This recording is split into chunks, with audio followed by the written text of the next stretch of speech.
उठाए सवालों पे जवाब दिया तो उन्होंने मेरे बारे में कुछ टिप्पणी की। हालांकि वो टिप्पणी आपके संघर्ष को सम्मान देने की टिप्पणी थी, कोई क्रिटिसाइज करने की टिप्पणी नहीं थी, क्योंकि वो बड़ी हैं, मेरी मां के उम्र के बराबर हैं। बड़े सम्मान से मैं उनको ये कहना चाहता हूं कि उनके कहने के बाद मैंने महात्मा विदुर को पढ़ने का काम किया। महात्मा विदुर को मैंने पढ़ने का काम किया तो महात्मा विदुर के कुछ गुस्से मुझे मिले। एक किस्सा मैं आपके सामने रखना चाहता हूं कि क्यों मैं महात्मा विदुर नहीं हो सकता। उसका कारण यह है कि एक बार महाकाव्य महाभारत में जब द्रौपदी का चीरहरण हो रहा था, दुर्योधन के इशारे पे दुशासन चीरहरण कर रहे थे, तो पूरी पूरी पूरी सभा बैठ के तमाशा देख रही थी।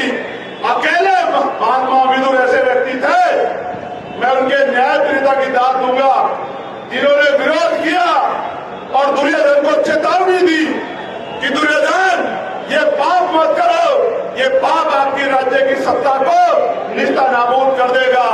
मैं इसलिए मानता हूं कि मैं और महात्मा विदुर में फर्क है, क्योंकि अगर मैं होता, बाबा साहब अम्बेडकर का अनुयायी अगर उस समय होता तो उस सभा में दुशासन की टांग पे टांग धर के चीर देता, लेकिन किसी बहन बेटी का अपमान नहीं होता।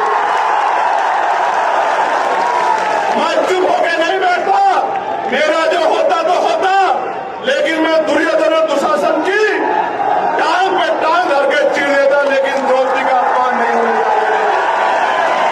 ये फर्क है महात्मा विदुर में और मुझ में। जब मैंने उनको आगे पढ़ा तो मुझे पता लगा कि जब कौरवों और पांडवों में, महाकाव्य में जब मैंने पढ़ा कि कौरवों और पांडवों में जब बंटवारा होने लगा तो महात्मा विदुर ने प्रस्ताव दिया कि पांडवों को 5 गांव दे दो। दुर्योधन ने मना कर दिया, फिर युद्ध हुआ। आज भी यह युद्ध है। मैं भी आपके अधिकारों के लिए सत्ता से लड़ रहा हूं कि मेरे भाइयों को, मेरी मां को, मेरे बच्चों को, मेरे बुजुर्गों को, इन दलित पिछड़े आदिवासी मुसलमानों को 85% बहुजन समाज के लोगों को अधिकार दे दो। तो ये सरकारें देना नहीं चाहती। आज भी युद्ध होगा। उस समय युद्ध तलवार भालों से होता था, बंदूकों से होता था। आज का युद्ध बटन दबा के होगा, वोट की ताकत पे होगा। ये युद्ध होगा और मैं विश्वास से कहता हूं 2027 का युद्ध हम लोग बटन दबा के वोट लेके, वोट इकट्ठा करके जीतने का काम करेंगे।